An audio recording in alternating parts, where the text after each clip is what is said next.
Delighted to be on this panel, and I'm glad you've all joined us this morning. All of a sudden, it seems like hundreds of talking heads and law professors have become experts on the Commerce Clause. And I don't think that this reflects a deep human longing to plumb the depths of the meaning contained in the Commerce Clause. Rather, this newfound interest has been fueled by the political and legal battles over Obamacare. Not surprisingly, partisans on both sides of the debate are spewing out a lot of misinformation about the Commerce Clause and the extent of Congress's powers generally. And a scholarly symposium like this presents a much-needed opportunity to dispel some myths and to take a calm and a long view of the meaning and scope of Congress's powers. I should begin by noting that I adhere to the quaint belief that the Constitution is law, a set of legal rules written in intelligible English that articulate the powers of and the limits on the federal government. Moreover, those limits are judicially enforceable. Congress does not have discretion to define the scope of its own powers.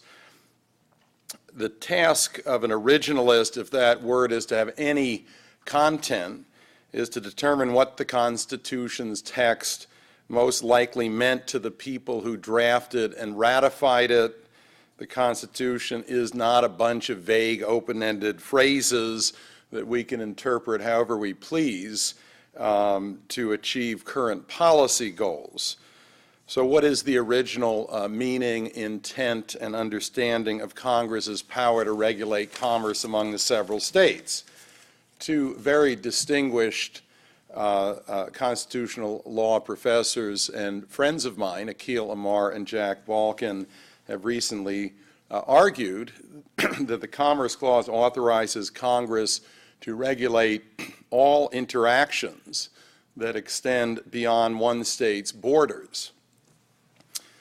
That strikes me as an attractive normative theory for someone who favors virtually unrestrained federal power, as the overwhelming majority of law professors do. But Professors Balkin and Amar have not presented any evidence that anyone who participated in the drafting or ratification of the Constitution thought that the Commerce Clause conveyed that meaning. Moreover, I have not independently discovered such evidence in 15 years of researching the historical meaning and understanding of the Commerce Clause. My disagreement with Balkin and Amar centers on the word commerce as used in the Commerce Clause. The textual linchpin of their theory is that at the time of the framing, the word commerce meant intercourse or interaction, including social intercourse like conversations and political interactions, most notably immigration. Now, I will cheerfully concede that one possible, albeit secondary and infrequently used definition of commerce in the 18th century was intercourse. But again, the question is whether that definition was the one intended in the Commerce Clause. I think the answer is no. So what did commerce mean? Well, it didn't refer to interactions generally. It referred to commercial interactions. Everyone agrees that the core meaning of commerce or commercial interactions in 1787 was trade, buying, selling, and transporting goods. That was the primary and everyday definition and the one most frequently used in the convention and ratification debates. Indeed, some folks like Clarence Thomas and Randy Barnett have concluded this was the exclusive meaning of commerce in the Commerce Clause. That definition, I think, is unduly narrow. Rather, historical evidence shows that commerce included the voluntary sale or exchange of goods or services and all accompanying market-based activities Thus, the key factor is whether an activity was intended for the marketplace. So, for instance, growing food to sell in the market is commerce. Growing, a backyard garden to eat vegetables for yourself is not. Commerce also included not just the sale of goods, but also the sale of services like banking and paid transportation. For anyone suffering from insomnia, I have compiled about 100 pages of historical materials that support this market-based definition of commerce. And my definition is pretty broad. It would encompass most modern legislation, but it imposes real limits. Why are those limits important?